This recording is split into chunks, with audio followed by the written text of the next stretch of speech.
একজন মহিলা তার নবজাতক শিশুকে নিয়ে ৩ দিন ৩ রাত সমুদ্রে ভেসেছিলেন। তাদের একমাত্র আশ্রয় ছিল একটি ডুবন্ত জাহাজের কন্টেইনার। তিনি হঠাৎ করে তার শিশুর ডায়পারটি সমুদ্রে ছুঁড়ে ফেলে দেন, যা দ্রুত অনেক মাছকে আকর্ষণ করে। তিনি দ্রুত একটি অস্থায়ী মাছ ধরার সরঞ্জাম তৈরি করেন, কিন্তু মাছ ধরা তার ধারণার মতো সহজ ছিল না। তিনি হতাশ হতে যাওয়ার আগে হঠাৎ তিনি একটি যাত্রীবাহী বিমান দেখতে পান। উত্তেজিত হয়ে তিনি কাচের টুকরো খুঁজে পেতে কন্টেইনারে ফিরে যান, কিন্তু ফেরার পথে দুর্ঘটনাক্রমে তার উরু কেটে যায়। ব্যথা উপেক্ষা করে তিনি তৎক্ষণাৎ উঠে সাহায্যের জন্য ডাকেন, কিন্তু বিমানের লোকেরা তাকে দেখতে পাওয়ার দূরত্ব এত বেশি ছিল যে সংক্রমণ রোধ করার জন্য তিনি ক্ষতস্থানটি শক্তিশালী মদ দিয়ে জীবাণুমুক্ত করেন এবং তারপর ইয়ারফোনের তার দিয়ে সেলাই করে দেন। অসহ্য যন্ত্রণা তাকে প্রায় অজ্ঞান করে ফেলে।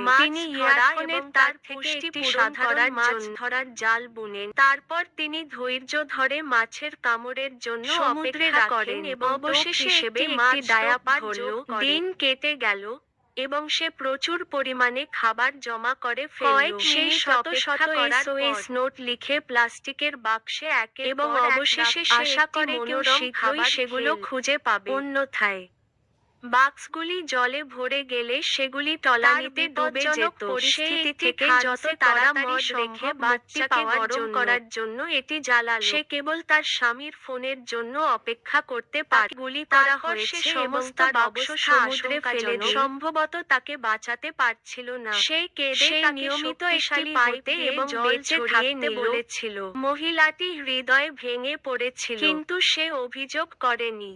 তার স্বামীকে তার সন্তানের জন্মের কথা জানিয়েছিল। তারপর সে তাকে শিশুটিকে কিছু সান্ত্বনামূলক কথা বলতে বলেছিল এবং শিশুটির এবং সে নাম খুলতে পারছিল না। তারপর তার ফোনের ব্যাটারি শেষ হয়ে গেল এবং তাদের সাথে যোগাযোগ সম্পূর্ণভাবে বিচ্ছিন্ন হয়ে গেল।